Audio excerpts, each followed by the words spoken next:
So good afternoon. Thanks for coming to our session. I hope your day has been good so far. My name is Jan Helge Sageflot, and I'm here with my colleague Stein Danielsen. And we're both working for FAST, a Microsoft subsidiary. The title of our session is FAST, Building Search-Driven Portals Using Moz and Silverlight. So this is an expert session. We'll spend most of the time looking at demos and code. Before going into the code, I'll just want to say a little bit about FAST as a company. So FAST was founded 11 years ago, 1997. We have about 800 employees. We're located in Oslo, and that's the city of Oslo, not the platform modeling framework. We've been a leader in delivering search software and solutions for several years based on our Fast DSP product. And the customers we've had have been sort of partly in the online business area, like Yellow Pages, telecom companies, e-commerce, online recruitment, and so on. So areas where revenue generation is important and is driven by search. And the other half of the business has been within the enterprise, so improving productivity for people who want to find information on their intranets. We were acquired by Microsoft in April 2008, and we've joined forces with search developers within Microsoft to form the Microsoft Enterprise Search Group.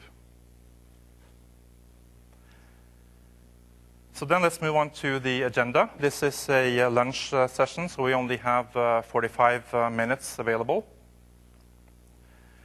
We're going to start with a demo that shows how to use our .NET Search API to submit a query towards our search engine, get the results back, and process them and present them to the users. And I'm going to use a WPF application to show how to do that. Then I'll move on to Microsoft Office SharePoint Server to show you how you can use our Fast DSP web parts to access our search engine directly from Moz, and also show how to use Silverlight to, as an example of how to present the search results. After that, my colleague Stein will take over. He's going to show you an example of instead of using the traditional getting the results as XML and using the XSLT to format the results, he will use JavaScript for client-side rendering. And the last demo Stein will show is based on using the Fast DSP web parts to create a search as you type experience in combination with Ajax.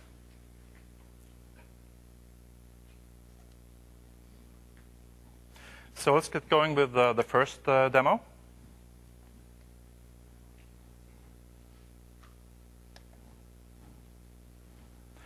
So this is a search page that I've created using Microsoft Expression Blend. I've done all of the graphics in Blend. This is a search result area, so WPF list box. And then I have a preview area on the right-hand side. Here I'm using a WPF web browser. And then I have 4 list boxes up here that I'm going to use to refine the result set based on meta information in the document. So all of these list boxes are data-bound to observable collections in C#. So that will allow me to just use the .NET Search API to populate the collections, and then the user interface will be updated automatically. So let me just start the demo so you can see how it works before we look at the code. So I type a query term, web services. And then you can see that I get a list of results on the left-hand side here. by default, the topmost document is selected for this preview section, where you can have a look at the actual slides. If you want to look at some of the other slides here, you can just go and select them here, and then view the slides on the right-hand side. On the top here, we have something that we call navigators that are used to refine the results. So if I want to look at only the presentations that have been authored by FAST, I would click FAST up here, and the new query will be submitted to the search engine, showing me only the results from FAST. And the company's navigator is generated from a column in SharePoint. So the original repository of documents have been crawled from SharePoint, while these navigators, people, technology concepts, and business concepts have been derived during indexing by the FAST ESP engine, being able to extract and identify entities in unstructured text. So if I wanted to see documents that contain the term product development, I can navigate to that term here. I can do further navigation into virtualization. So you can do multiple refinements that operate individually. So then let's have a look at the code behind for this demo.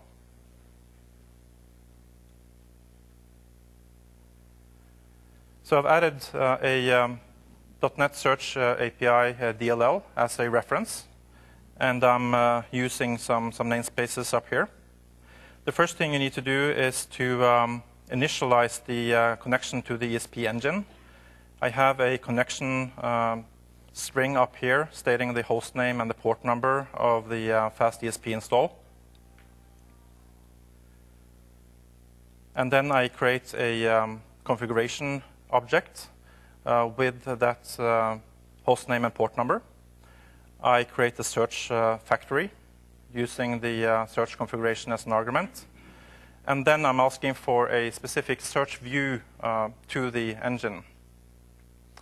FAST ESP supports lots of different search views based on one FAST ESP install. And you can think about the search view as a collection of configuration parameters that govern how the search is going to be executed. So a search view can control which collection of data are you going to search in, what relevancy profile are you going to use to rank the results, which dictionaries are you going to use for spell checking or synonyms, and a whole other sort of range of configuration parameters. So that means that one FAST ESP install can support a range of different applications. So then, whenever the user clicks the search button or clicks on one of the navigators, this FAST ESP search method is called.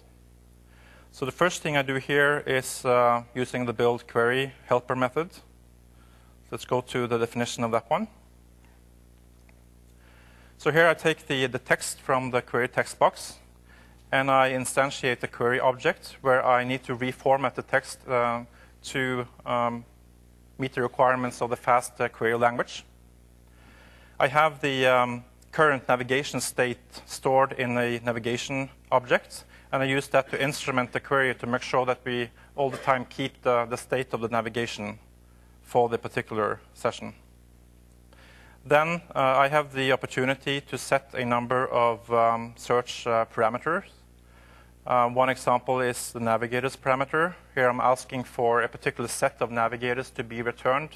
In this install, I support around 30 different navigators. So this is only for performance reasons that I want to limit the data that I retrieve from the search engine.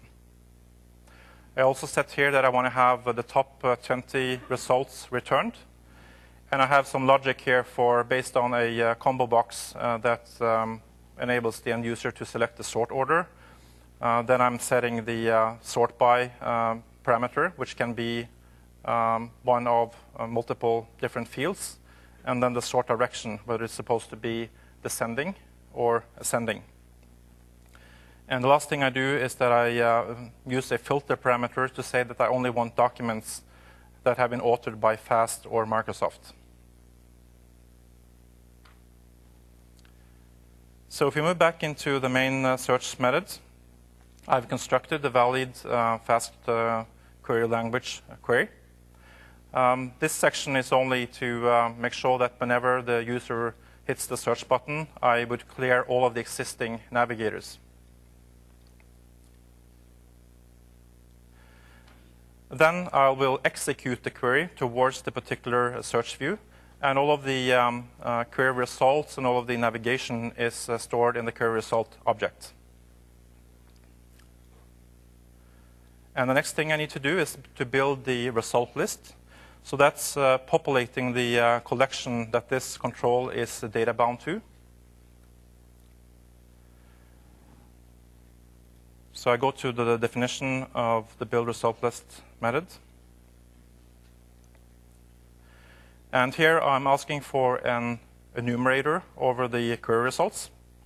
And I'll just go through the top 20 results. And I'm just copying selected fields from the document summary that is returned from the search engine. You can have a lot of fields returned, and in this install is probably 50, 60, 70 fields, and I'm just picking a few of them that I want to display in the user interface. And some of these are not displayed as text strings, but are rather URL to thumbnail images that I want to display next to the document summary. So I iterate over all of these top 20 results, and I add this to my query result list. And this, again, is data bound to the list in the user interface, so it will update automatically.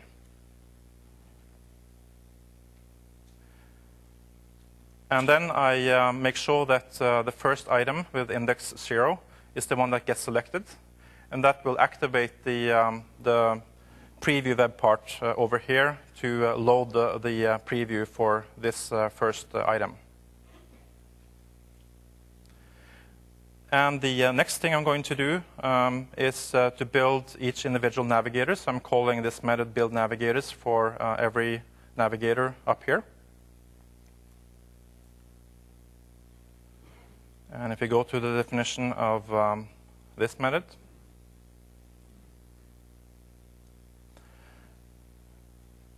I'm getting the navigator by name, and then similar to how I build the result list, I'm getting an enumerator over the navigator modifiers. And then I'm copying the name and the count of each modifier. So that's the name here and the count for each of these modifier to build this collection as well. Now, if the user has already selected or activated a refinement on one of the navigators, for instance, by clicking on Microsoft here, then I also add the green checkmark image, as you can see down here, next to the modifier.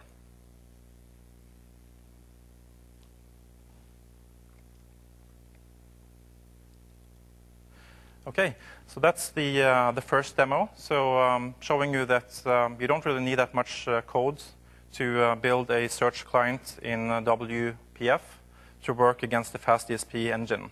So what I have here is then just a local client running on my machine, and it's running towards one of the servers that we have in our data centers.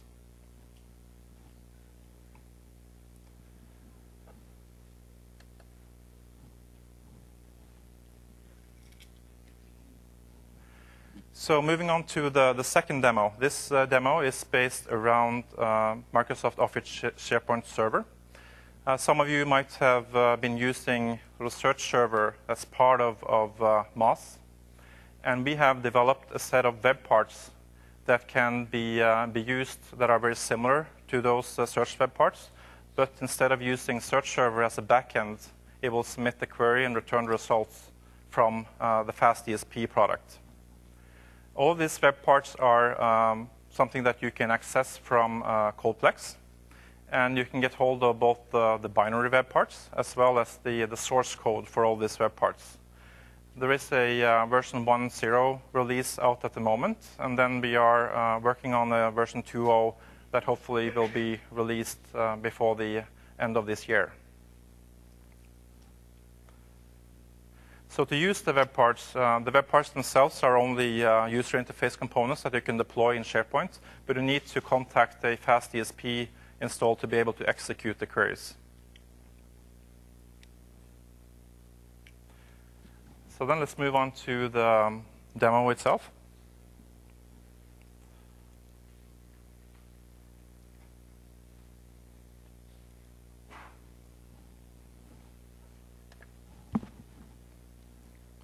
So here I have a virtual image containing a SharePoint install. I've already downloaded all of the web parts from Coldplex. When you download and deploy these web parts, they would sort of have a quite simple look and feel in the beginning. So if I search for web services here, you get a very plain look and feel, and we've sort of more or less adopted the way that search server does it. So we return the search results as XML, and then we're just more or less reusing the XSLT that search server uses to present the results. So you have you have a title, you have a summary, you have some highlighting of the query terms, and you have some selected meta information. And then on the right-hand side, we have sort of a large navigator web parts that just shows every navigator available provided by this fast DSP install. Now this might not be exactly what you're looking for, so I have a different search page, but I've been doing some work on the styling of the results to make it look a bit closer to what we showed in the first demo. So this time, if I search for web services here, you'll see that it looks a bit closer to the previous demo. I'm leveraging the fact that I have references to thumbnails of the front page of the documents. I've overridden some of the core CSS styles for highlighting of search results. I show some meta information about the author of the document. And instead of using one large navigator web part, I have instantiated two web parts that I've configured to become quite specific navigators instead.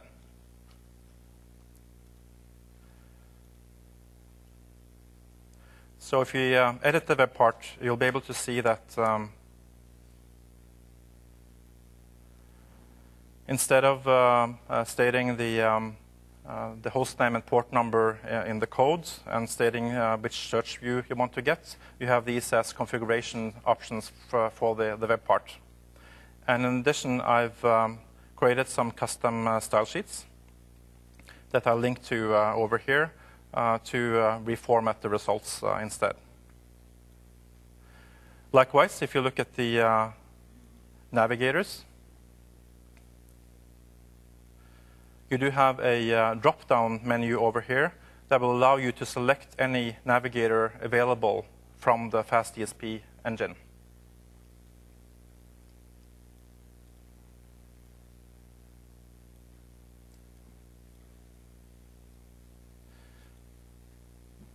So the next thing I'm going to show you is how you can add a second result list on this same page. So what I'm going to do is to add a image result section on the top here. So I have a collection of images, and this time a result equals one single image. And what will happen is that I'm actually submitting two queries for every user query, one to this selection of PowerPoint presentations and one to my image collection. So by doing that, I need to add another result list. So I'll go to add the web part over here. And I'll scroll down to the web parts that I have installed from Coldplex. And I'll add another ESP result list. And an ESP search statistics web part.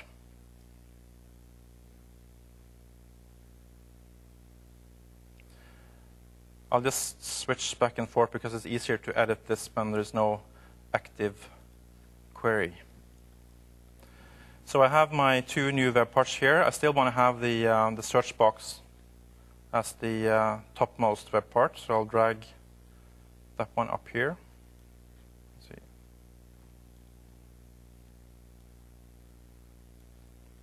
And I want to have the search statistics web part over the result list. So I'll go in and edit the result list. And now it's pointing to the default search view called ESP System Web Cluster. And I need to point this to the images search view to make sure that I'm searching the right part of the index. I also want to format this as a 2x4 grid. So I only need 8 results back from the search engine instead of the default 10. And I also need a custom style sheet to be able to construct the images from the search results. And I have a style sheet that I've stored here. And the way the style sheet works is that for every result, it will take the preview URL and add a base reference to that URL, and then instantiate an image for each of the results. So I'll copy a reference.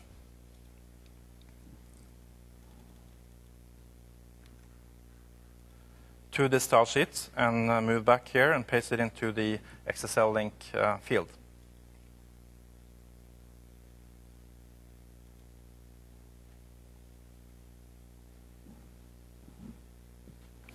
So now if I search for music, let's see here. There's one thing that I need to do, but that was also an important part of showing this, and that is if you are going to have multiple result lists on the same page, you actually need to make sure that these belong to different search groups, and that's one of the configuration items that we have here. So I'll go back to the result list, and I'll scroll down to advanced search configuration. And by default, all of the existing navigators and the existing result list is allocated to search group 0. But now that I have 2 result lists, I want to have this new result list allocated to search group 1 to make sure that the queries don't interfere with each other.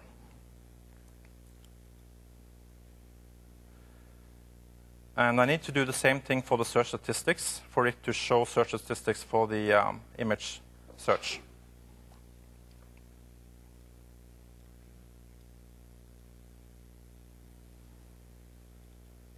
So I set the search group to 1.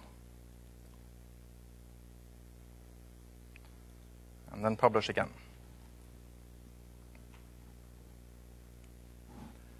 So now we can see that on the top section here, we are showing image results in addition to the PowerPoint results that we had before. You can also see that this result statistics web part shows 1 to 8 here, and that's for the image search, as opposed to 1 of 1 down here. So that's an easy way to sort of create some kind of federated search experience in SharePoint, and you can just keep adding multiple result lists showing different content sources. The last thing I wanted to show you is how you can replace this XSLT HTML-based display with a simple Silverlight component. So I have a very simple Silverlight control here, and it's quite easy to understand how it works if I just start it up. So I have just created a horizontal stack panel, and then I'm adding a set of images to the stack panel, and then I have just some simple mouse event code to enable you to just move the images back and forth.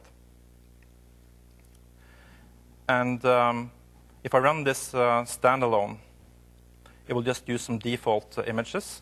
But if when I'm going to deploy it into SharePoint, I'm going to submit the list of images from the search results to this web part to allow the Silverlight control to display the images instead of just using the HTML approach. So if we look at a quick look at the code for the Silverlight control, I just create a simple stack panel, set the orientation to horizontal. I set the background to white.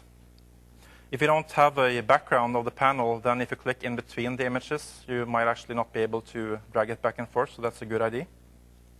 And then I've added some mouse event handlers just to be able to move it left and right. And the last thing I do is add the images to the stack panel. And if we move down, you can see that I'm only creating image objects here. And I add them to the panel down here. And I do that for all of the available images.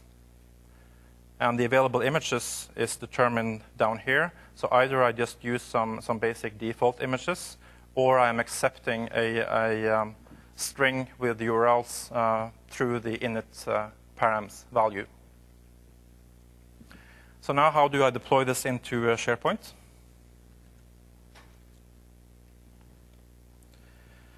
Well, the first thing I need is a style sheet that's able to instantiate the Silverlight control and submit the information to it so it's able to load the images. And I'm doing this in a pretty brute force way right here. I have a base URL for where I've stored the images. And I'm just picking the first 8 occurrences of the preview URL field. So this is sort of one image result. And then I'm concatenating this into one string, an image URL string, with just a pipe character as a separator. And this is the format that the Silverlight control expects to receive the list of URLs. Then I need to instantiate the Silverlight control. So I just use a standard div tag for doing that. And I send my list of images to the Silverlight control through the init params parameter. So let me just copy a reference to this style sheet.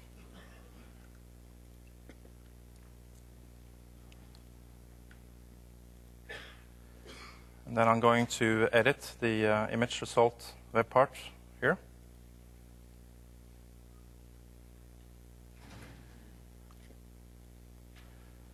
And I go down and replace the style sheet. And I'm also just going to set a fixed height for the web part.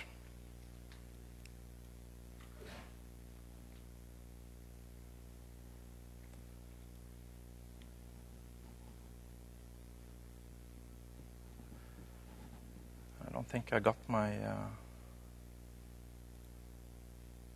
fixed height there. Let's see.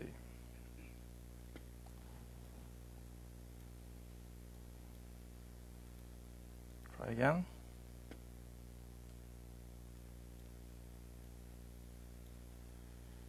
See here.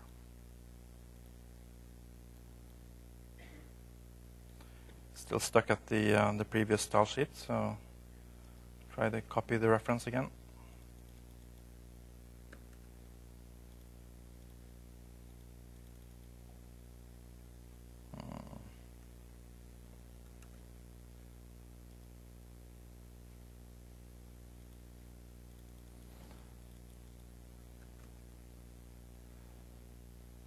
No, I'm copying the wrong one. That's the reason. Let's see here.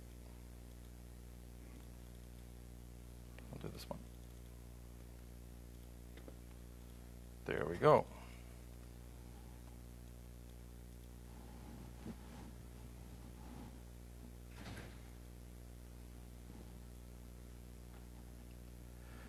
Okay. So now the HTML display has been replaced by the Silverlight control. The search results are returned as XML. I'm just picking the first 8 occurrences of the preview URL from the results. I'm submitting them to the Silverlight control through the init params value, and then the Silverlight control renders results. It's kind of a very simple way of using Silverlight, but it shows sort of an end-to-end process of how to use Silverlight for displaying search results. So that ends my part of the demo, and I'm going to hand over to Stein. Yes, thank you.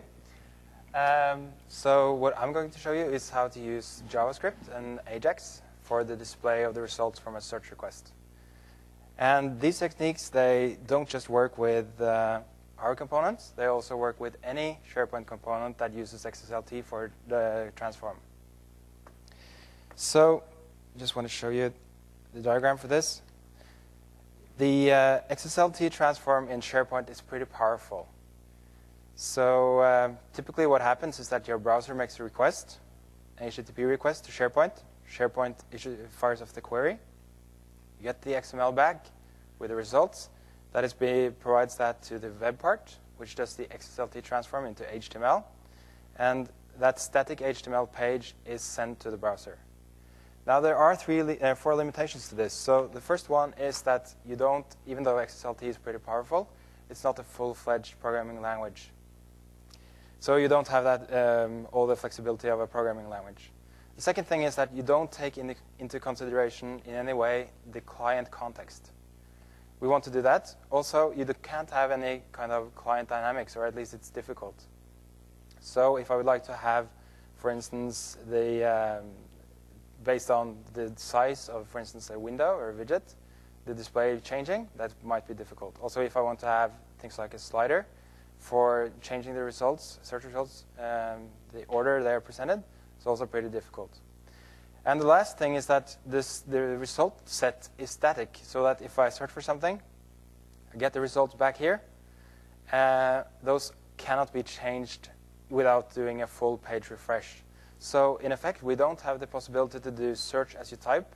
You can't have zero-term search, like for instance dragging something into an area to find something. Many different things you can't do. So how does this look in SharePoint currently? Jan Helge showed our ESP web parts, and I'm going to use those as well in SharePoint. So you can download the ESP web parts off of Codeplex. And after you download them, run the install. And after the install, you just do like this. Create a new site. I'm going to call my site ESP Search. Like that. I'm going to mount it at the same location. I'm going to select the template for an ESP search site, fast search site, like that. And all the other defaults are good. So just click Create. And the defaults also work with the search engine that I put up in the back. So if I now search for network, we will have the results coming back. And this shows how it typically works in SharePoint with our web parts using XSLT and also any other web part using XSLT in SharePoint. So that is the this type of rendering. And what I have is that I have the XML that's being delivered to the web component, the web part. Looks like this. So here you can see all the results. This is just an example. The results, for each result, there is a result tag. For each result, there is also all these fields, the title of the document that you found, and so forth. So what we want to do is to, instead of having the transform of XML to HTML on the server side, we want to put this onto the client side, so that we actually provide the data out into the browser. And here we can, inside the browser, in the client environment, we can use JavaScript to do the rendering. And then we will have the possibility to take into the account the client context, and also we can do some dynamic presentations of the results. So just go to the next diagram. This is what we want for the first presentation.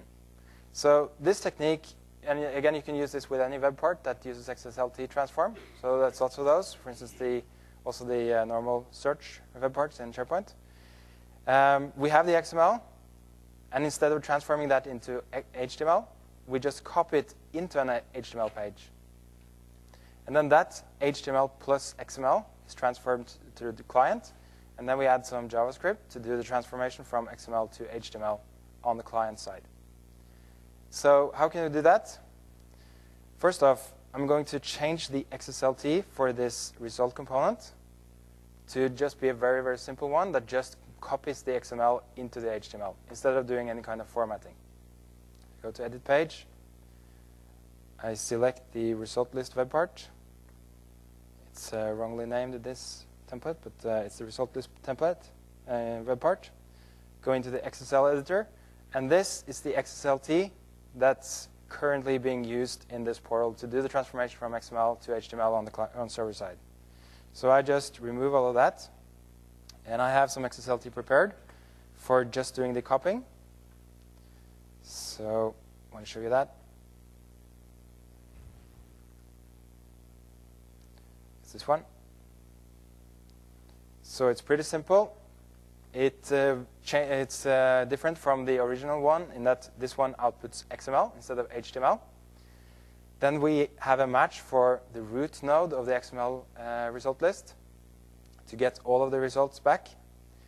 I put it inside the div with display none so that this will not show up. It won't even blink in front of the user because it's always hidden for the user. Because otherwise the browser might display the XML in the face of the user, but now we just keep it not displayed. Also, I add this tag to also make sure that the browser does not try to interpret this XML. I give this tag an ID of XML container so that my JavaScript can actually go into the HTML and find the XML content. So I will be referencing this identity later. We have an empty result placeholder just to make sure we don't have zero-length strings in here. And then this final string is just copying all of the XML into the HTML. So let me just copy this into the web part. And we save that.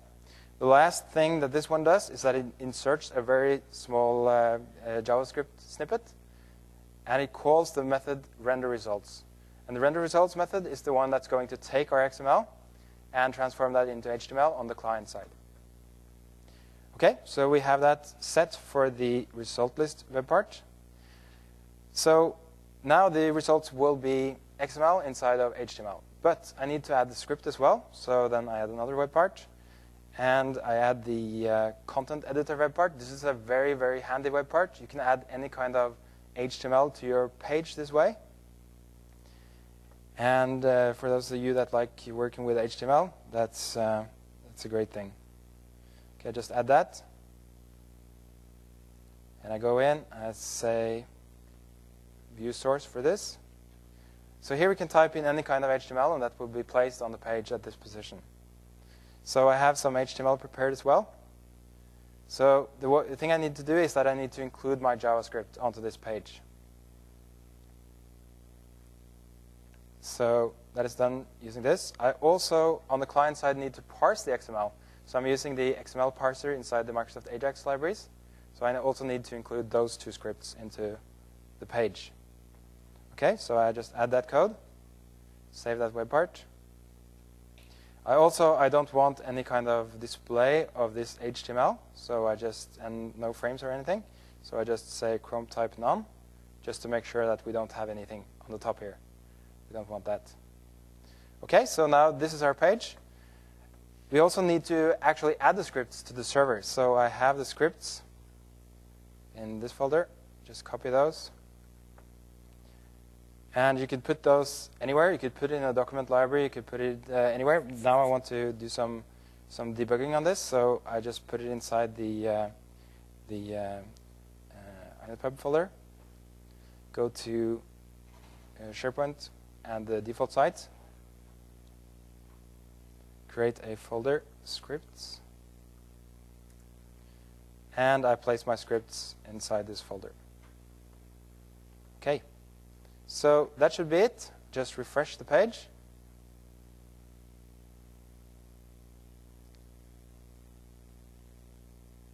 And then, when I type something, network again, the results are now rendered using JavaScript. So we need to look into what's actually happening here. First off, if I go to view source, you see that I have a lot of HTML like we usually have. But if I go down here, you will see that there is a block of XML inside of this HTML. So that is what's being sent from the server side to the client side. That's the HTML plus XML. Then I have my JavaScript function.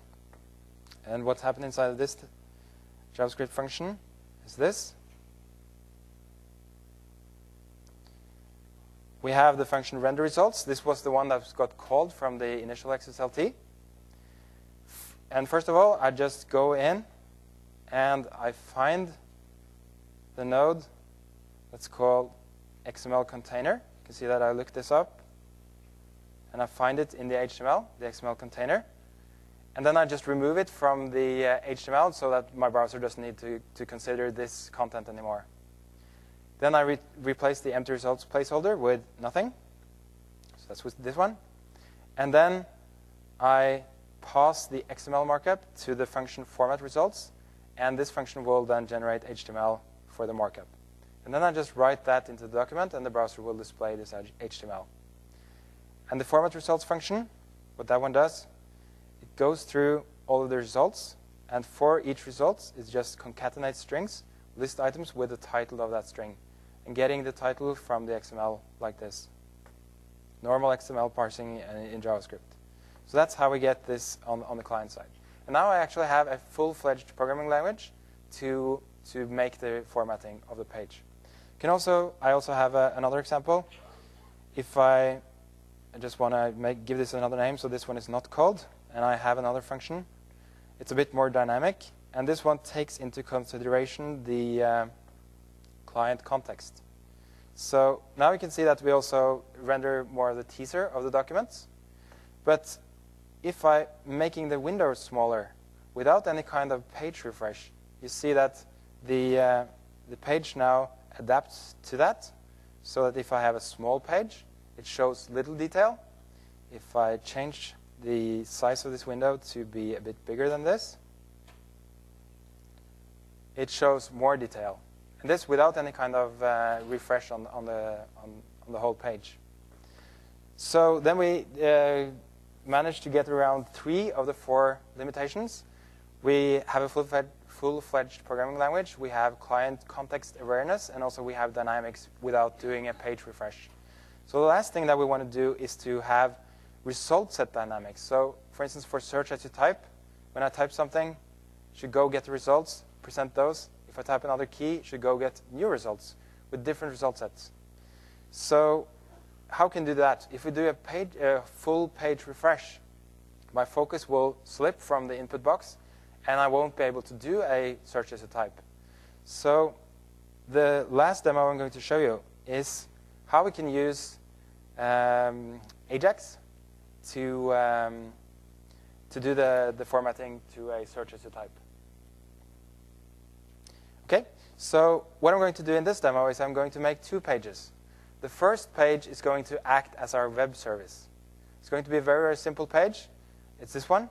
It's going to do exactly the same thing as last time. So we're getting an HTML page with XML in it. But this time, we just want the data of this. We just want the result sets. So we're going to throw away the HTML. And then kind of our rich internet application is going to be the first page. And this page is going to have some JavaScript in it that's going to make Ajax calls to get this other page. This is never displayed. We just get the HTML content. We find the XML inside it, throw away the HTML, format the XML results, and we have search as you type. So let's see how that works. First off, I just create a new document library for my page. Call this esp.lib.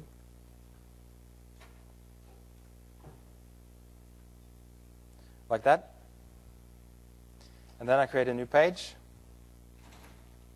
I just want to create a very simple, basic web page.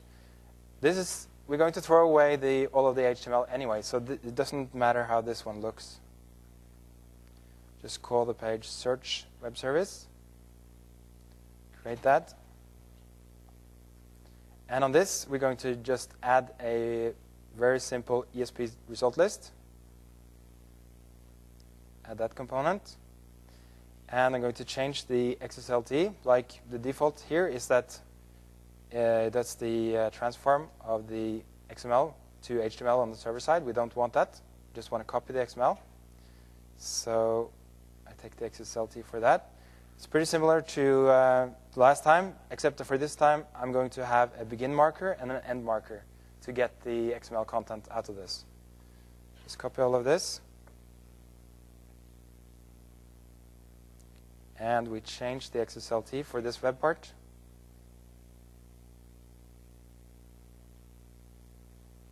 Just replace all of that. Save and OK.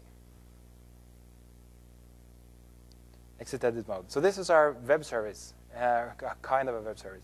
We see that we have the begin and end markers. Also, this web part is going to take into consideration the query parameter k. So if I set the query parameter k to network, you can see that I have my begin marker. I have the result list in XML, and I have my end marker. OK, so that's that page. Then we're going to create another page. Let's see. And again, it's going to be a very simple page. Oh, sorry. Create page. New web part page. I call it Ajax search. And again, very simple layout. We just want to have a search as you type of interface. And for this one, I'm just going to add, again, the content editor web part. We just want some HTML in here. And what we want to put in there is to have the input field where we can type in our query for our search as you type page. So I just go in, modify shared web part, go to the source editor, and I have some HTML for that. So what we need to do is to add the two scripts. And I have an input box, just normal HTML input box. And for every time the key goes up, so every time I have pressed the key, we will do the Ajax search method. Have a look at that afterwards. And also we have an empty div, and this is where all the results are going to go. So we give that an identity, so we can reference this the empty div and fill the results in here later. OK, so I just put that content into this web part. Save. And again, yeah, doesn't matter with the layout on this one. OK. And exit edit mode. And we're going to have a look at also on the function do Ajax search. So that was in the same JavaScript file as the other ones. And it's actually very little code that you need to write. What you see on the screen is everything that you need to write for this. So we have the do Ajax search. What it's doing, it is looking up the input box, Ajax query terms, getting the value from the input box, making an Ajax request to our search WS page, getting the content, and for the onContent handler, we just find the begin and end markers, do a substring just to get out the XML, and we use the same function that we did previously for formatting the results from XML to HTML. And then I find the empty results div, and I just set that content of that to the result list, now in HTML format. So let's see how this looks. Just refresh the page and try to type something. So for instance, now I have a search as you type interface, like that. And you can do this with all the different SharePoint web parts using XSLT. OK, thanks. OK, thank you, Sven. So just a short wrap-up.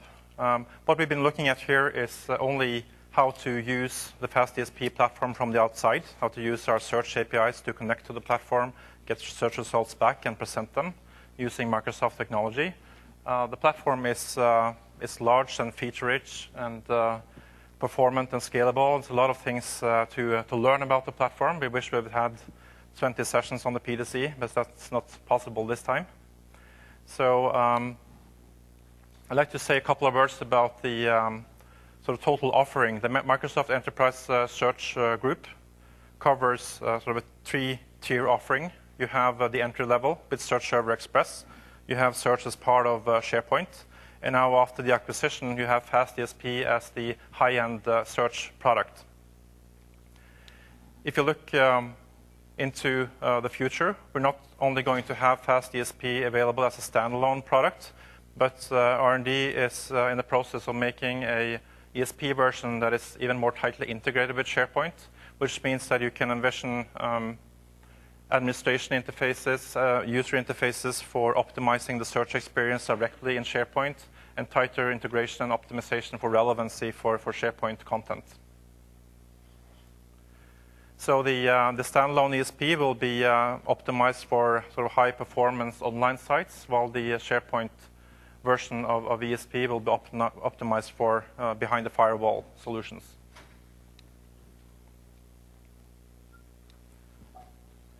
If you want to learn more, we're having a large conference totally dedicated to search in February 2009 in Las Vegas. We would expect somewhere between 1,000 and 1,500 participants, and it's all about search trends and detailed technology sessions over 3 days. If you want to download the web parts, you can do that from Colplex using this URL, but you do need access to a FastDSP backend.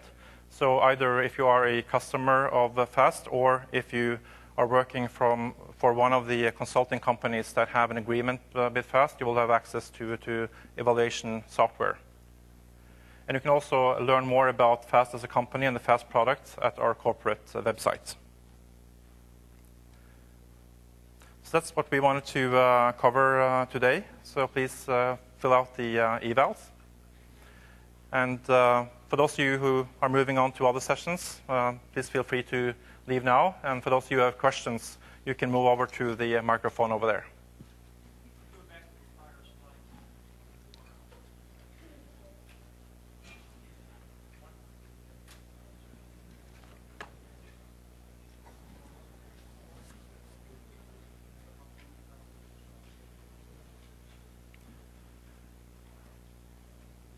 Okay. If there are not any official questions, then thank you very much, and you can come up here and talk to us if you want to. Thanks.